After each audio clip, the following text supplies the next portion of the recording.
Curso do Saber Direito desta semana, o direito previdenciário. As principais mudanças com a reforma, a aposentadoria especial e muito mais sobre o que o segurado precisa saber. As aulas são com a professora Valéria Guimarães.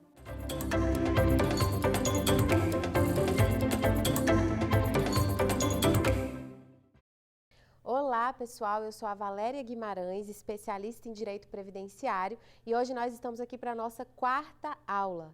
Gente, nas 3 primeiras aulas nós já vimos aí vários conceitos importantíssimos para que você tenha a base do direito previdenciário e com isso você consiga desenvolver melhor a matéria. A gente tratou aqui de vários aspectos, falamos sobre os tipos de segurados, falamos sobre os regimes, né, que fazem aí a composição da previdência social, seja o regime geral, regime próprio, regime de previdência complementar. E aí agora, nessa aula, nós vamos tratar sobre, especificamente, os benefícios em espécie. O que eu quero dizer com isso? Lá na primeira aula eu falei para vocês que no âmbito do regime geral, que é o que a gente vai dar aqui a ênfase, nós temos vários benefícios e serviços que são oferecidos à população pela Previdência Social. Mas lembrando que são oferecidos à população que tem a qualidade de segurado, ou seja, que contribua para a Previdência Social, certo? E quais são esses benefícios? Vamos recapitulando aqui, um por um, e aí eu vou fazer um paralelo, eu vou traçar um paralelo entre como era esse benefício até a reforma e como ficou esse benefício pós-reforma da Previdência, aí com o advento da Emenda Constitucional 103 de 2019, que nós sabemos que trouxe várias modificações aí no âmbito desses benefícios em espécie. Vamos lá. Qual é o primeiro benefício que tem dado o que falar aí na sociedade como um todo? A aposentadoria por tempo de contribuição. A primeira coisa que a gente questiona é: a aposentadoria por tempo de contribuição ainda existe? Pois é, gente. Assusta muito a população porque você passa uma vida inteira trabalhando e contribuindo para a Previdência Social. Vem uma emenda constitucional, como eu falei, a emenda 103 de 2019 agora, que passou a vigorar a partir de 14/11 de 2019 e muda tudo.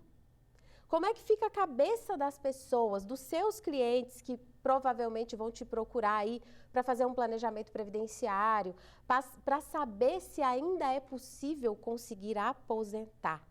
Pois bem, o que a gente precisa entender para que eu possa te responder a pergunta inicial, se ela ainda existe ou não, tá? Vamos aqui entender como era antes da reforma, que é o que a maioria das pessoas já estão acostumadas mesmo. E um ponto importante aqui, desde o início da primeira aula até agora, eu tenho trazido muito a prática também, para a gente conseguir aí fazer essa conexão entre a teoria e a prática, porque o direito previdenciário a gente só aprende assim, gente, fazendo esse paralelo entre teoria e prática. Então, começa a colocar, a tentar encaixar todos esses conceitos que eu estou te passando aqui na sua vida, como eu falei, na vida do seu pai, da sua mãe, do seu irmão, do seu tio, para que você consiga ir internalizando isso e entendendo efetivamente como essas mudanças todas vão impactar nos benefícios a partir da emenda aí, do vigor da emenda, tá? Aposentadoria por tempo de contribuição, como que era? Vamos lá. Primeira coisa, existiam 2 possibilidades para você se aposentar nesse benefício específico que eu estou falando aqui. Primeiro, o nome já fala, tempo de contribuição. Você precisava, até a emenda, e aí eu volto a frisar, o marco da emenda é 13/11 de 2019, tá, gente? Ou seja, é quando você define se você fica regido pelas regras anteriores ou pelas regras novas. E isso é muito importante para quem procura um advogado previdenciarista hoje. É o que ele mais quer saber. Se ele vai ficar nas regras antigas ou se ele vai entrar nas regras novas. Então, vamos lá, pontuar as regras antigas, tá? Para você se aposentar até 13/11 de 2019, na modalidade de aposentadoria por tempo de contribuição, a mulher teria que ter 30 anos de contribuição e o homem 35 anos de contribuição, independente da idade. Porque o fator preponderante nesse tipo de benefício aqui é o tempo de contribuição. Idade é outra história, tá? Só que existiam duas possibilidades. Ou você alcançava o requisito do tempo de contribuição, 30 para mulher, 35 para homem, e aí você não tinha a incidência do fator previdenciário, que foi um fator criado justamente para evitar que você se aposente muito cedo, tá? Em apertada síntese, esse foi o objetivo do fator previdenciário. E aí você não tinha incidência. Ou, né, a depender da situação, o que acontece? Você teria que, numa outra modalidade, a aposentadoria por tempo de contribuição por pontos, quando você une idade e tempo de contribuição. E aí, se você alcança a soma, que lá em 2019 eram 86 pontos para a mulher, 96 pontos para o homem, não tinha incidência do fator previdenciário. Então, vejam, era possível se aposentar desta forma. Só que com o advento da Emenda Constitucional 103 de 2019, a partir de 14/11/2019, isso tudo mudou. Mudou por quê? Porque a emenda veio extinguir a aposentadoria por tempo de contribuição. E aí eu te respondo aquela primeira pergunta. Ela ainda existe? Gente, ela ainda existe para quem conseguiu alcançar os requisitos até 13/11/2019. Se você não conseguiu alcançar o requisito do tempo de contribuição até essa data, você provavelmente vai entrar nas regras novas. E isso assusta? É claro que assusta. É claro que assusta. Porque a maioria das pessoas pensa, uai, mas agora eu vou ter que aposentar só por idade? Como é que eu vou fazer? Eu estou novo ainda, eu já tinha quase o tempo de contribuição necessário quando veio a emenda. E é isso que está causando esse alvoroço todo na sociedade. As pessoas estão, de fato, preocupadas com essa situação. Mas calma lá. No direito previdenciário, toda vez que a gente tem uma emenda constitucional que muda a legislação e traz aí várias modificações, a gente também tem regras de transição, tá? Então, o que eu quero dizer com essas regras de transição? É o que o próprio nome fala. Ela te ajuda nesse momento de transição, ou seja, elas servem para aquelas pessoas que estavam prestes a alcançar os requisitos para aposentadoria por tempo de contribuição, mas não chegaram lá. Chegaram perto, mas não chegaram lá. Existem várias regras de transição, mas eu trouxe aqui para apresentar para vocês hoje duas regras bem importantes, tá? Vamos lá. Vou dar um exemplo prático para ficar mais fácil. O cliente chegou no seu escritório e ele está ali desesperado para saber se ele ainda vai aposentar. Porque o que se diz por aí, como a gente comentou nas aulas anteriores, é que não tem mais como aposentar. Calma, gente. Tem como aposentar, sim. É necessário procurar um especialista na área para fazer o teu planejamento previdenciário e você, de fato, conhecer as possibilidades. Aí o especialista vai te dizer quando você vai conseguir aposentar, com qual valor você vai conseguir aposentar, qual vai ser sua renda mensal inicial. Então, vamos lá. Chegou, vou dar um exemplo aqui da regra de transição chamada do pedágio de 50%. É um tipo de regra que foi criada pela Emenda Constitucional 103 para, em tese, amenizar essa transição de quem estava para se aposentar, mas ainda não tinha conseguido alcançar totalmente os requisitos, tá? Quando eu digo alcançar totalmente, vocês vão entender agora com um exemplo prático que eu quero dizer. Uma mulher chegou no seu escritório e te disse que tinha 28 anos de contribuição. Ela chegou hoje no seu escritório. E disse, olha, até a data da reforma, que era 13/11/2019, eu tinha completado 28 anos de tempo de contribuição. Lembrando que os requisitos anteriores eram 30 anos, ou seja, ela estava prestes a aposentar. Eu imediatamente vou ligar o pisca-alerta e já vou pensar, opa, peraí, ela não alcançou os requisitos, mas isso não quer dizer que ela vai entrar nas regras novas.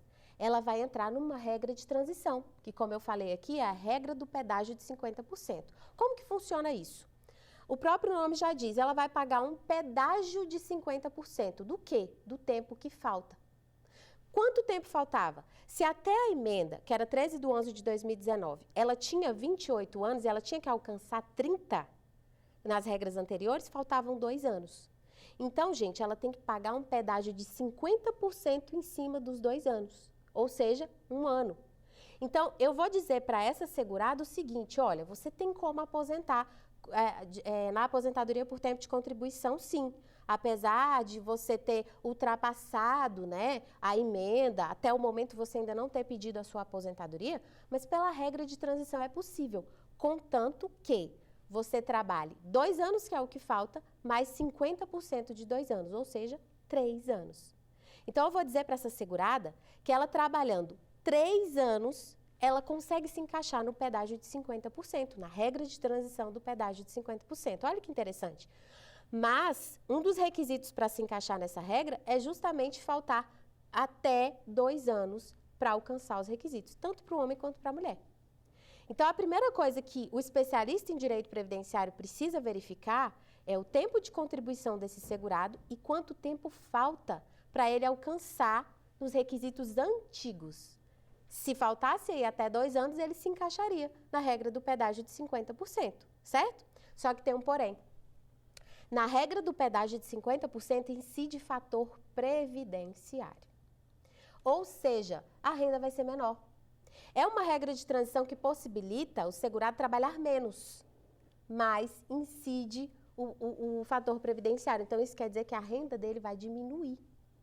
A gente faz as contas aqui, faz o cálculo, incide o fator previdenciário e numa renda aí de, sei lá, exemplo, tá? Porque o valor da renda mensal é o reflexo das contribuições do segurado. Então, digamos que sem o fator previdenciário ele alcançasse uma renda aí de R$6.000, que é o teto. Só que com a incidência do fator previdenciário, dependendo da situação, isso cai até pela metade. E aí é que você precisa mostrar para o segurado se isso vai ser vantajoso ou não para ele. Por quê? Pode ser que ele não se encaixe na regra do pedágio de 50% ou se encaixe, mas também se encaixa na outra que eu vou trazer para vocês aqui, que é a do pedágio de 100%. Valéria, quantas regras são?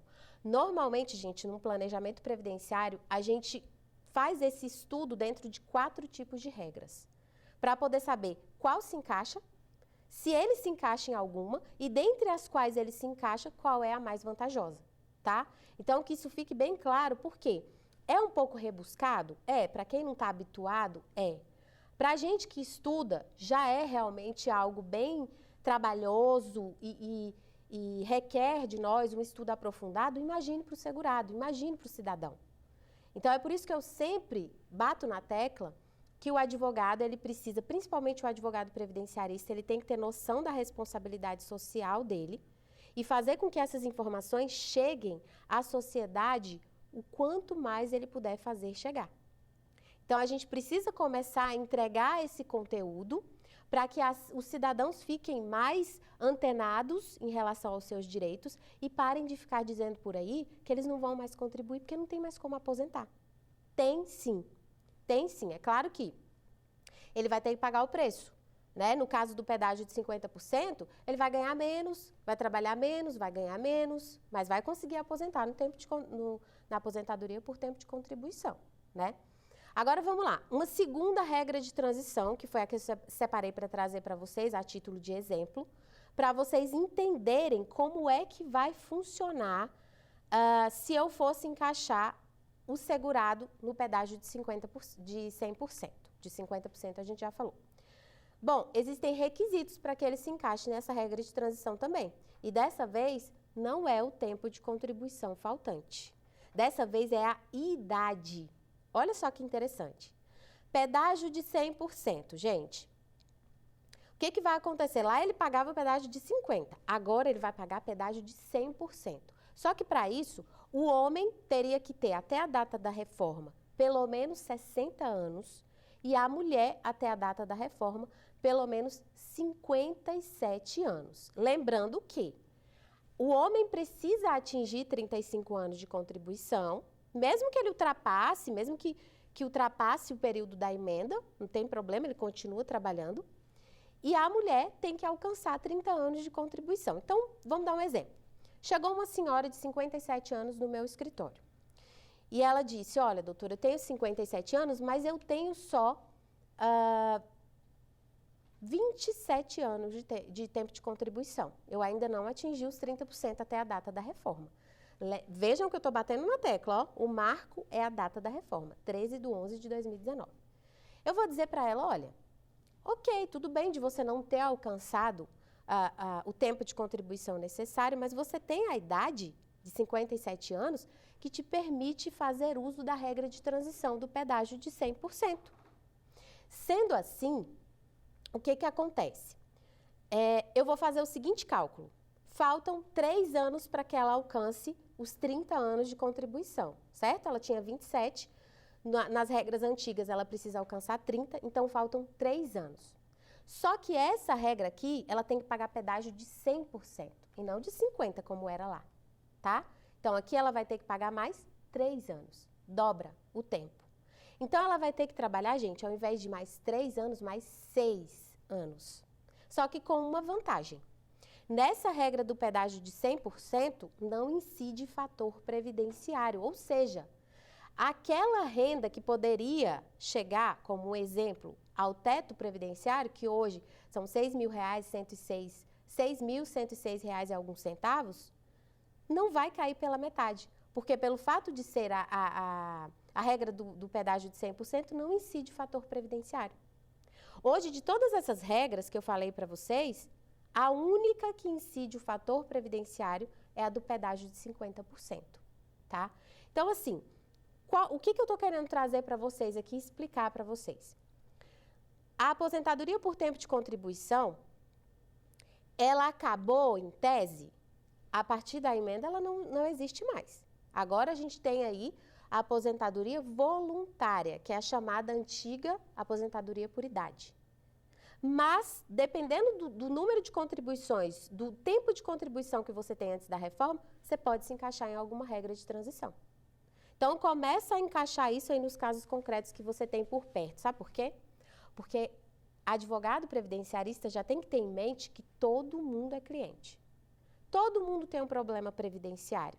O teu pai tem, a tua mãe tem, o teu irmão tem, o teu tio tem, todo mundo é cliente previdenciário.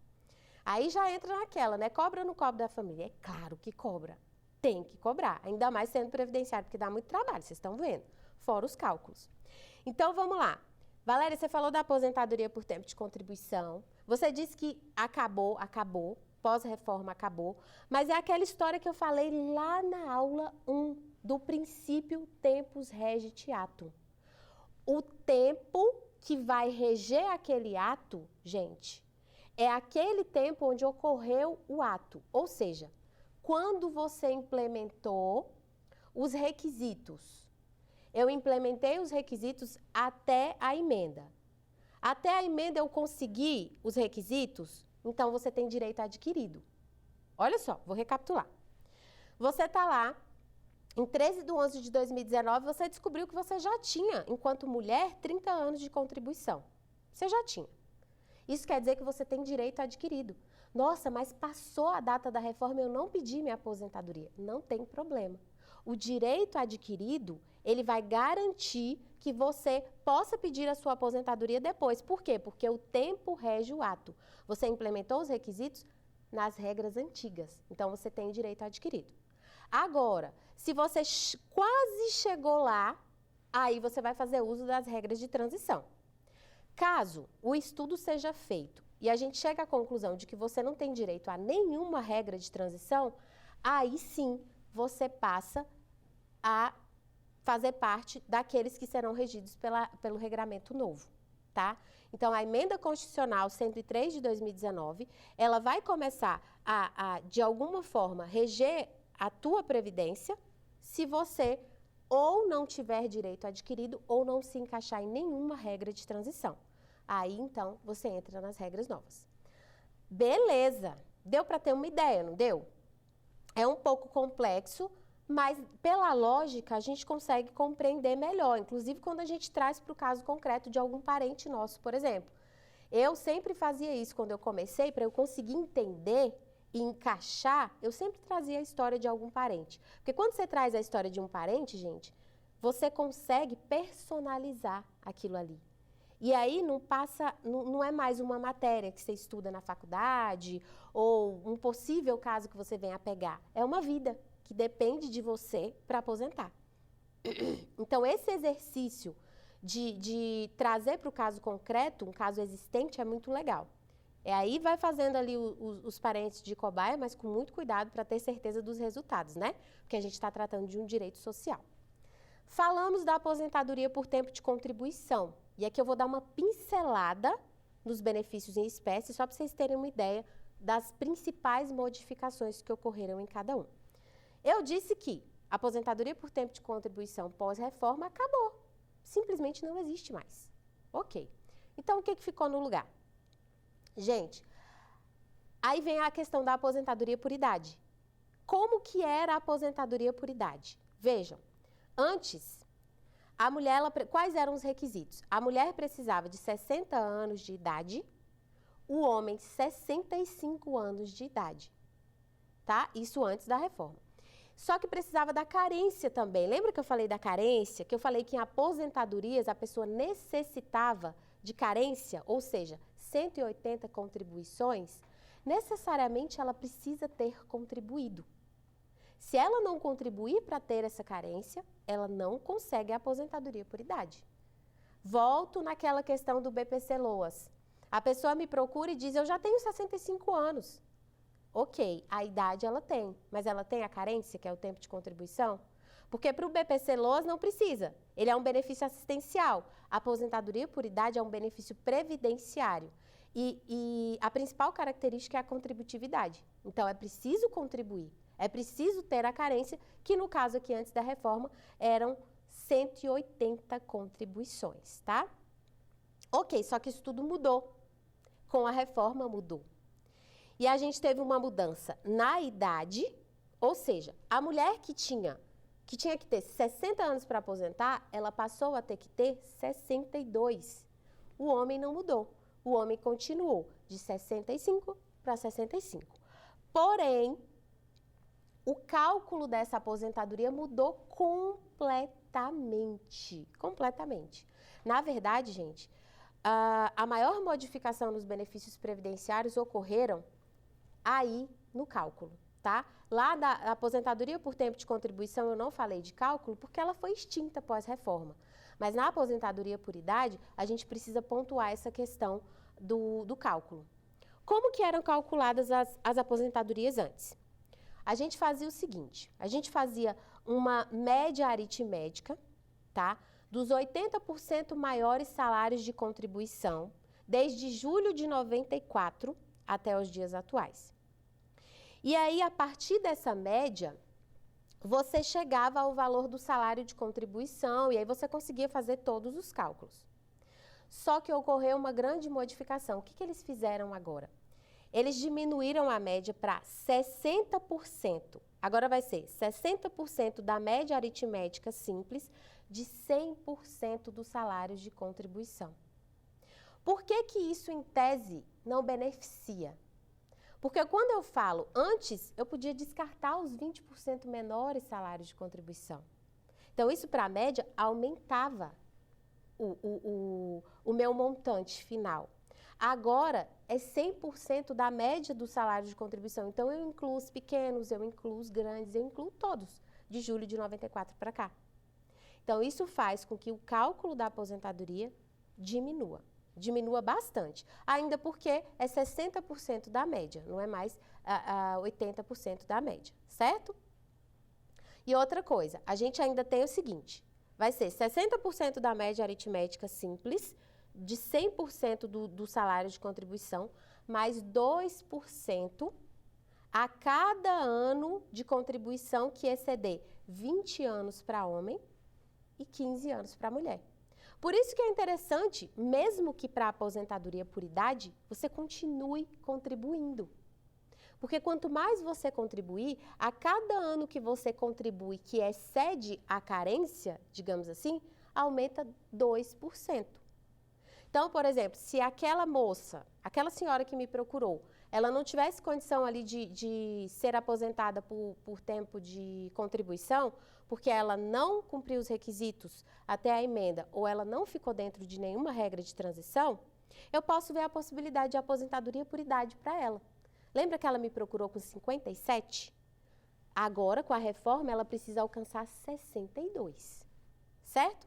Ela tinha quantos anos de contribuição? 27. Então, como é que eu vou fazer o cálculo da aposentadoria por idade para ela? Eu vou fazer assim, ó. Eu vou fazer a média, 60% da média, do 100% salário de contribuição dela, mais 2% a cada ano que exceder 15 anos. Ela tinha 27. Então, gente, eu sou ruim de conta, fiz direito para não fazer conta. Mas, de 15 para 27, fica faltando quanto? Fica faltando 12. Então, eu vou acrescentar 2% para cada desses 12 anos. Aumenta a média no final. Já não vai ser mais 60. Entenderam como é que funciona? Por isso que a gente tem que parar com essa coisa de, não adianta mais contribuir, eu não vou aposentar. Isso é falta de orientação, tá? É muito perigoso hoje em dia você não contribuir em todos os aspectos. Primeiro, porque você não vai estar assegurado, como a gente falou. Você vai estar aí exposto aos riscos sociais. Você falece, não deixa uma pensão por morte. Você precisa de um auxílio-doença, não consegue. Você chega ali na questão da aposentadoria por invalidez, não consegue, porque você não é segurado da Previdência Social, você não contribui. E segundo, porque se você contribuir, as chances de você ter uma renda melhor lá no final vão ser maiores. Ainda que não seja o ideal, ainda que não seja o que de fato você espera, é uma renda que pode ser um pouco maior para você, tá? Essa é a aposentadoria por idade, na verdade chamada hoje de aposentadoria voluntária, tá? A gente tirou essa nomenclatura de aposentadoria por idade, agora a gente passou a chamar de aposentadoria voluntária. Essas são as duas principais aposentadorias que são aí da maioria da população. Ou a pessoa vai te procurar com um problema porque ela está preocupada porque ela trabalhou a vida inteira, mas não conseguiu chegar ao número de contribuições que ela precisava até a data da reforma, ou ela quer saber se ela sequer pode aposentar por idade ou está dentro de alguma regra de transição. Quando você conseguir pegar toda essa teoria que eu estou te falando e trazer para a prática e conseguir encontrar um benefício para aquela pessoa que já estava desenganada, achando que nunca ia aposentar, isso sim vale a pena, tá? Aquela pessoa que te procurou, que acha que não tem mais para onde, não tem mais jeito, e você chega para ela e fala, olha, eu tenho uma boa notícia para você. Em 2023, você vai poder pedir sua aposentadoria com uma renda mensal inicial de tantos reais. Olha que beleza. Então, é isso que eu estou falando para vocês. A advocacia previdenciária é muito mais propósito e missão do que qualquer outra coisa, viu, gente? Principalmente quando a gente lida com gente muito simples, gente que realmente precisa, tá? Vamos lá. Andando um pouquinho mais aqui, a gente passou por aposentadoria por tempo de contribuição, aposentadoria por idade. Agora eu vou para os benefícios por incapacidade, que são aí uma maior parcela das demandas administrativas do INSS, tá?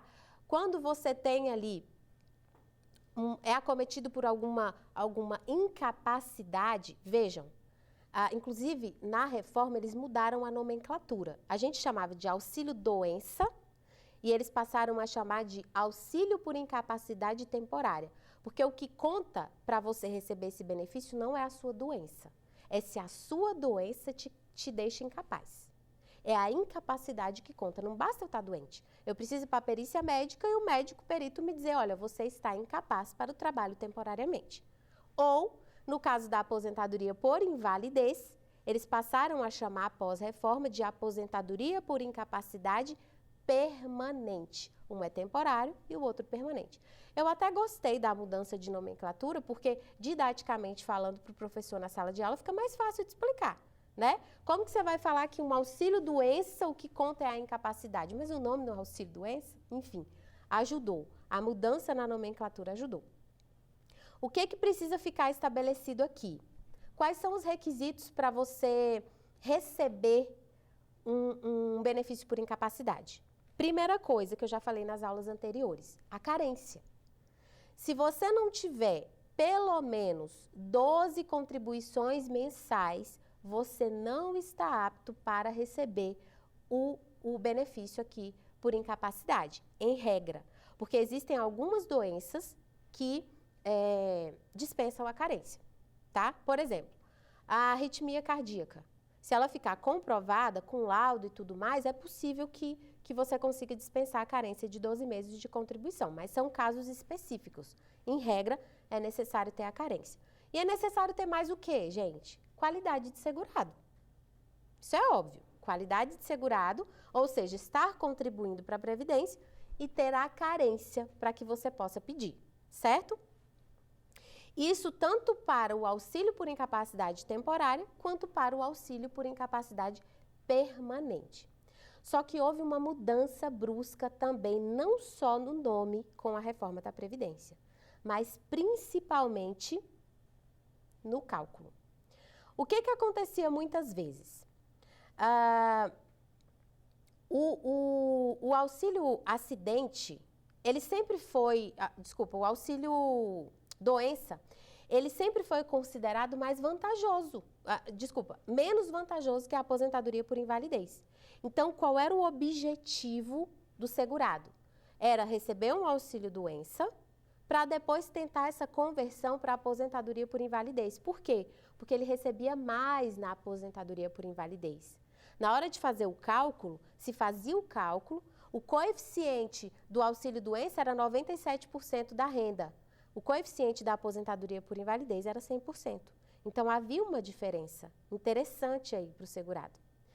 Com a reforma da Previdência, isso mudou completamente, gente. Olha só. A aposentadoria por... A pessoa que vai receber a aposentadoria por invalidez agora, com a mudança de nomenclatura, aposentadoria por incapacidade permanente, ela recebe muito menos do que alguém que vai receber um auxílio por incapacidade temporária. Olha só.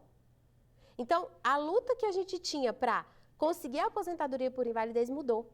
O segurado hoje, para ele, é muito mais vantajoso financeiramente receber o auxílio doença e não a aposentadoria por invalidez. Olha que interessante. Por quê? Porque o cálculo mudou completamente. Olha só. O cálculo aqui do auxílio doença. 91% do salário de benefício ou 100% da média dos 12 últimos salários de contribuição. Isso antes da reforma. Pós-reforma, muda-se o cálculo de salário de benefício, que é 100% da média aritmética simples, de 100% de todos os salários de contribuição desde julho de 94 para cá. Diminui. Porque você inclui todos os salários de contribuição na média, então diminui. Beleza, esse é o auxílio doença. Aposentadoria por invalidez. Olha que chocante a mudança no cálculo. Antes, era 100% do salário de benefício, com possibilidade de acréscimo de 25%, caso a pessoa tivesse uma grande invalidez e precisasse de cuidador e tudo mais. Agora, baixou para 60% da média aritmética de 100% do salário de contribuição. Você imagina, uma pessoa que recebia 100% passar a receber 60%. Então, lá no auxílio acidente, a mudança, ocorreu a mudança, mas ela não foi tão brusca quanto na aposentadoria por incapacidade permanente. Então, assim, quais os cuidados que a gente precisa ter hoje quando a gente atende um cliente que procura um benefício por incapacidade? Primeiro, fixar a data da incapacidade. Se ele tem laudos que comprovam que a incapacidade dele se fixou antes da reforma, gente, eu quero o cálculo antes da reforma. Porque é muito mais vantajoso para o meu cliente. Agora, se eu aceito o cálculo pós-reforma, ele vai sofrer as consequências de cálculo e a renda dele vai diminuir muito. Lembrando que a aposentadoria por incapacidade permanente, que é a aposentadoria por invalidez, ela não como é que eu posso dizer? Ela não é para sempre. Pasmem vocês, ela não é.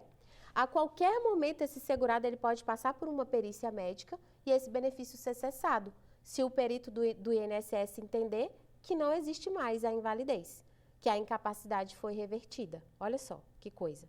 A não ser que a pessoa tenha 60 anos. Aí, a partir de 60 anos, ela não passa mais por perícia médica. Então, olha o mundaréu de coisas que a gente precisa aprender para atender bem esse cliente. É por isso que eu sempre falo, quando você se especializa em direito previdenciário e você cria essa expertise, ninguém te tira do mercado, porque não é uma matéria que qualquer profissional tem ali na ponta da língua. Exige um estudo bem aprofundado mesmo, mas em contrapartida é excepcional. Eu sou absolutamente apaixonada por isso aqui, principalmente na parte de cálculos. E olha só, que ironia do destino. Eu que fiz direito para fugir de cálculo, né? Então, hoje eu sou previdenciarista e sim, eu faço vários cálculos previdenciários, seja com sistema, seja sem sistema, porque a gente precisa desses cálculos para chegar à conclusão do melhor benefício para o cliente. Então, vejam, aposentadoria por tempo de contribuição nós falamos, ela existe até a data da emenda, pós-emenda ela parou de existir. Lembrando que a gente precisa considerar as regras de transição para saber se elas se encaixam, o cliente se encaixa ou não nelas. A aposentadoria por idade, que mudou, mas ainda continua existindo, mudou no cálculo, mudou a idade para a mulher, que aumentou 2 anos, para o homem continua a mesma idade. Existem alguns outros pormenores que precisam ser levados em consideração aí também. E benefícios não programáveis, que são os benefícios por incapacidade. Então, a gente tem por incapacidade temporária e por incapacidade permanente. Fiquem ligados em absolutamente tudo. Se o seu parente vai pedir um benefício por incapacidade, dependendo da incapacidade que ele tem, muitas vezes o INSS oferece acordo, tá?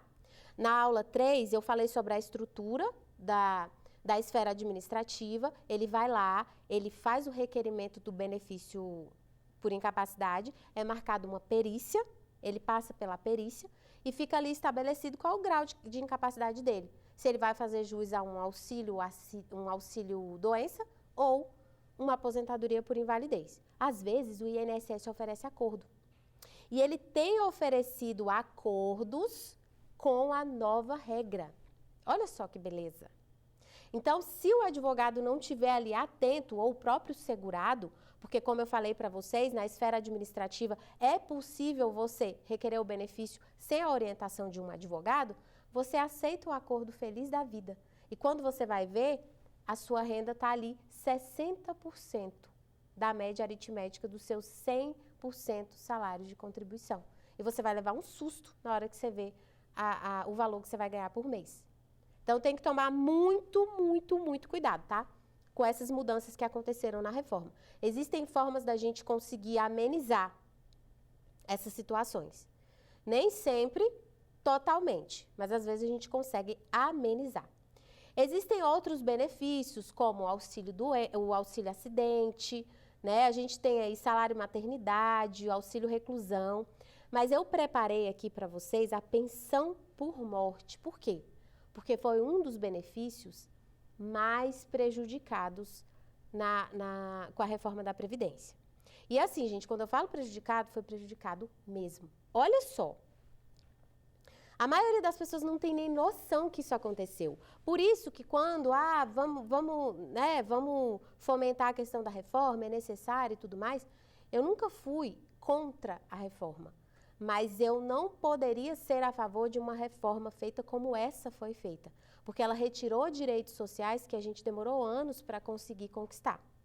Então, por exemplo, pensão por morte, como que era antes? Você recebia, no caso, antes da reforma, você recebia 100% do valor da aposentadoria do decújus, do falecido. Então, por exemplo, se ele faleceu e ele recebia uma aposentadoria de R$3.000, os dependentes iam ter essa renda para dividir entre eles, tá?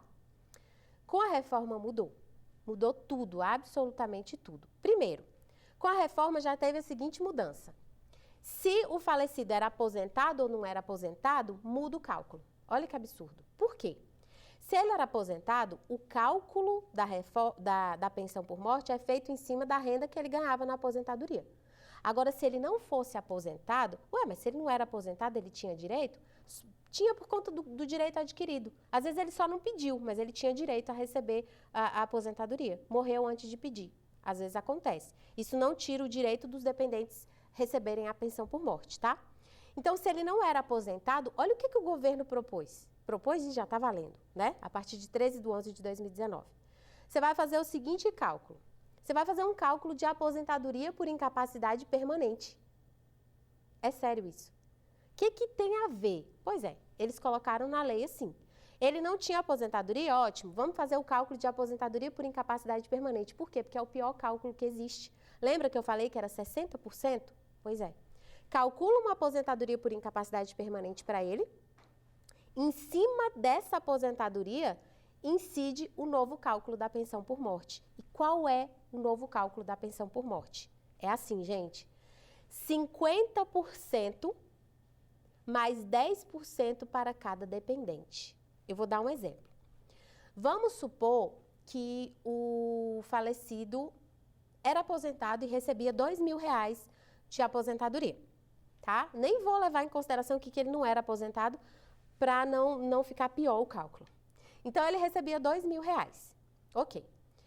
Em cima desses R$2.000, vai incidir a porcentagem do novo cálculo, 50% mais 10% para cada dependente. Vamos supor que o falecido deixou uma mulher, ou companheira, né, esposa ou companheira, e um filho. Então, o cálculo vai ser 50 mais 10 mais 10, vai ser 70% de R$2.000. É literalmente assim. Nossa, mas vai ser muito pouco. Pois é. Mas, na verdade, a reforma da Previdência foi considerada uma forma de reduzir gastos. Mas reduzir a qualquer custo, né? Porque nem o direito da aposentadoria, do valor da aposentadoria que o esposo recebia, ela vai ter direito a receber. E detalhe, tá, gente? Se o filho, que era menor, quando ele passar a ser maior, a cota dele não reverte para a esposa. A pensão dela diminui ainda mais. Ela fica recebendo 60% do valor da aposentadoria. Não, porque antes podia reverter, né? Pegava a cota do filho e passava para a esposa. Hoje não. Hoje não tem mais como. Pós-reforma, 13/11/2019. Além disso tudo, ainda tem coisa pior. A acumulação de benefícios. Como que funciona isso? A acumulação mudou completamente. Vamos supor que essa viúva, ela recebesse uma aposentadoria também. Ela já era aposentada. O esposo faleceu, ela foi buscar a pensão por morte, mas ela já era aposentada. Digamos que ela tenha uma aposentadoria de R$3.000. Como é que vai funcionar isso? A lei diz, eu deixo que ela receba integralmente aquela renda maior, que no caso é a aposentadoria dela, R$3.000, e aquela segunda renda, ela vai ter que passar por faixas.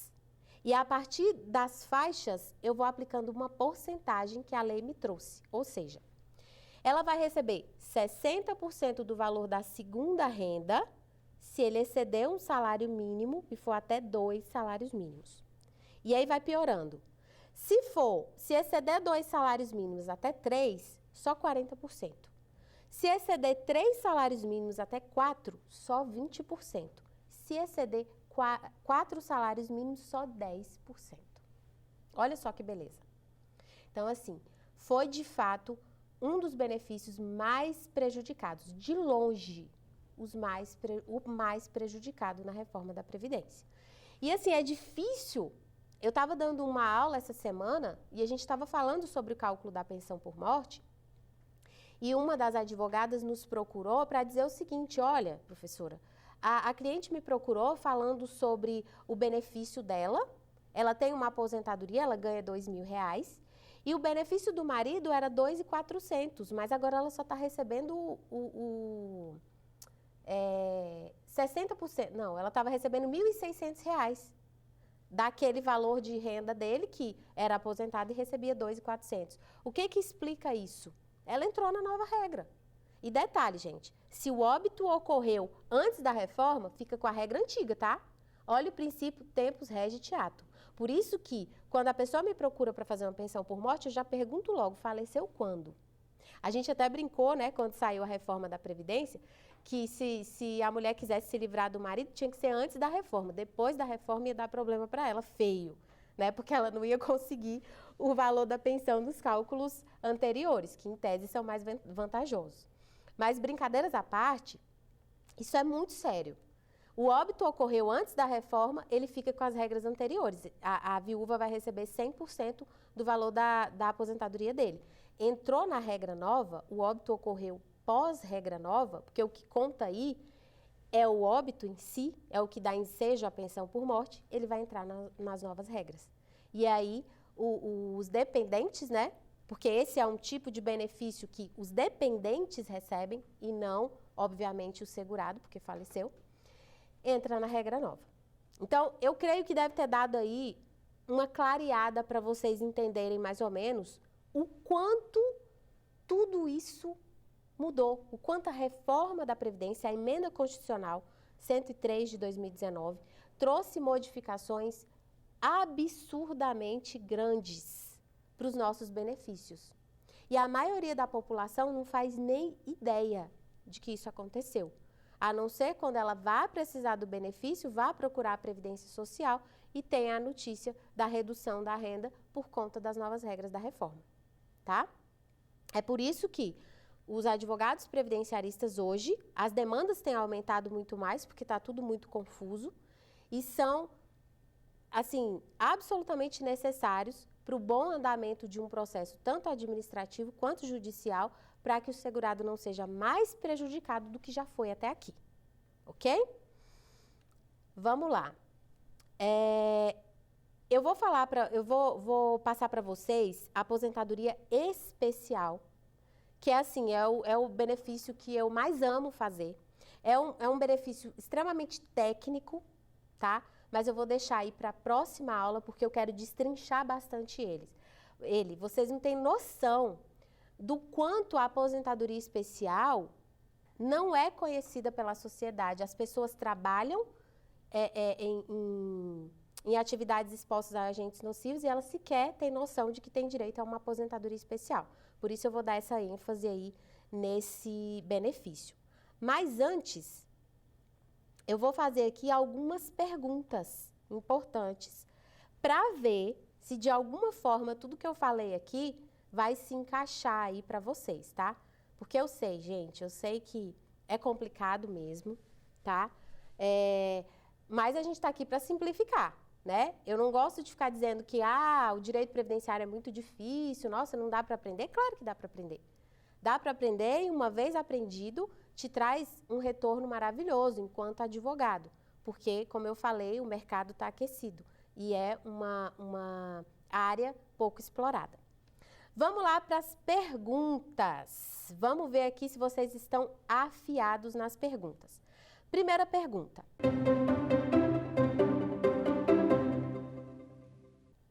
Após a reforma da Previdência, em regra geral, a mulher na aposentadoria por idade precisará alcançar quantos anos para aposentar-se? Essa está muito fácil.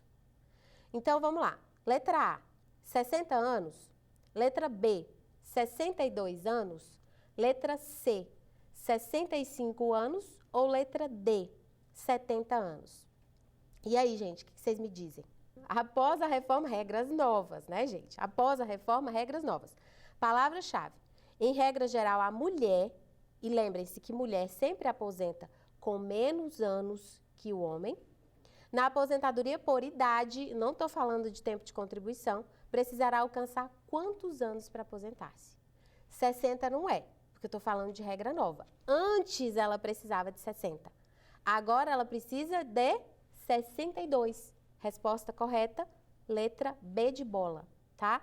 Então, hoje, nas regras novas, na aposentadoria por idade, a mulher precisa de 62 anos para aposentar. O homem precisa de quantos? 65, não mudou, tá bom? Fica a dica, é muito importante isso, principalmente porque eu sei que quem está aí estudando, quem ainda está fazendo direito, eu passei muito por isso, né? Mas quem tá cursando direito nesse momento de reforma da Previdência, a gente fez agora 1 ano de reforma, está sendo perguntado o tempo inteiro. Você é estudante de direito, você tem que saber tudo, né? Mesmo que você não tenha visto o direito previdenciário. Então, vão te perguntar, e a tua mãe vai querer saber, e o teu pai vai querer saber se ainda não estiverem aposentados. Então, segura essa, tá? Aposentadoria por idade, Pós-reforma, 62 anos para aposentar. Lembrando que você precisa ter a carência, que são 180 contribuições. Quem nunca contribuiu para a Previdência não aposenta. No máximo, recebe BPC-LOAS se comprovar baixa renda, tá? Sendo idoso ou deficiente.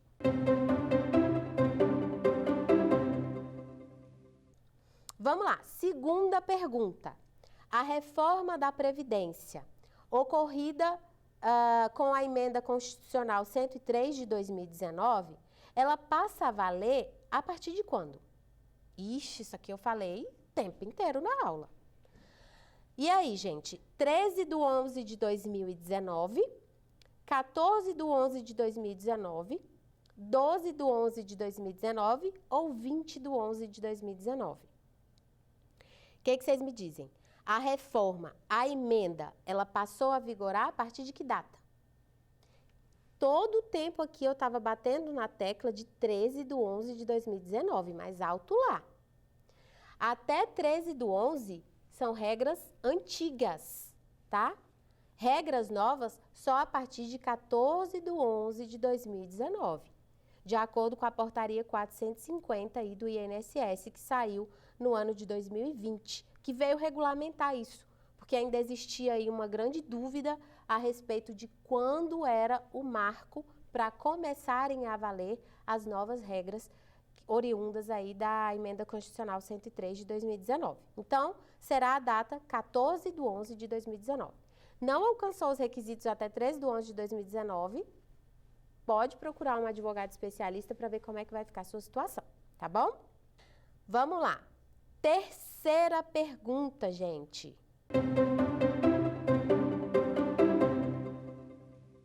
Isso aqui eu também falei. Se vocês prestaram bem atenção na aula, vocês vão saber. Isso aqui é de extrema importância. Em qual regra de transição, pergunta 3, tá? Em qual regra de transição ainda incide o fator previdenciário? Lembra que aquele fator que eu disse que o objetivo dele foi criado para que a pessoa ela não aposente tão cedo? Porque quando você aposenta mais cedo, incide o fator previdenciário e diminui a renda. Aí a pessoa prefere trabalhar um pouco mais para não incidir o fator, tá? Então, e aí? Ainda incide na regra de transição do pedágio de 100%, letra A. Letra B, regra do pedágio de 50%. Letra C, regra da idade mínima. Ou letra D, a regra dos pontos. Então, gente, o que vocês acham? Eu disse, letra B é a alternativa correta. Então, o fator previdenciário, ele incide dentro da regra do pedágio de 50%. Mas o que você quer dizer com isso? Eu quero dizer que, na regra do pedágio de 50%, como eu expliquei anteriormente, você trabalha menos, mas você ganha menos também. Porque ela é a única que vai incidir o fator previdenciário, justamente para atingir o objetivo. E as outras? As outras não incidem o fator previdenciário. E o que tem sido dito, e de fato é verdade, é que o fator previdenciário, gente, passada essa emenda constitucional agora, ele vai deixar de existir. De fato ele vai. Por quê? É óbvio que a regra do pedágio de 50%, a regra de transição da emenda constitucional 103, ela ainda vai reverberar por muito tempo aí na legislação. Muita gente ainda vai fazer uso dela. Mas vai chegar uma hora que ninguém mais vai fazer uso dessa regra de transição. E aí o pedágio, o fator previdenciário vai deixar de existir literalmente, tá? Então, é uma observação importante, há uma conclusão interessante que a gente chega, porque toda a história, todo o histórico previdenciário é pautado pela incidência ou não do fator previdenciário. E olha onde chegamos.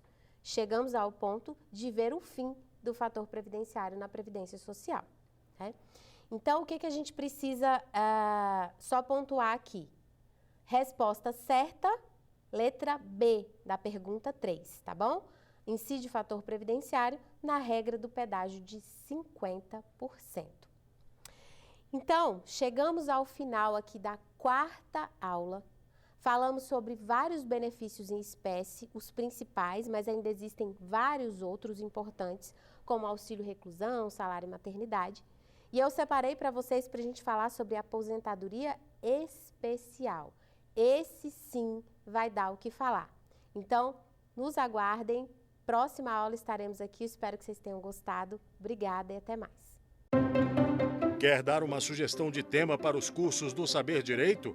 Então mande um e-mail para a gente, saberdireito@stf.jus.br, ou entre em contato por WhatsApp. O número é esse que aparece na tela. Você também pode acompanhar as aulas pela internet. Acesse tvjustiça.jus.br ou nosso canal no YouTube, TV Justiça Oficial.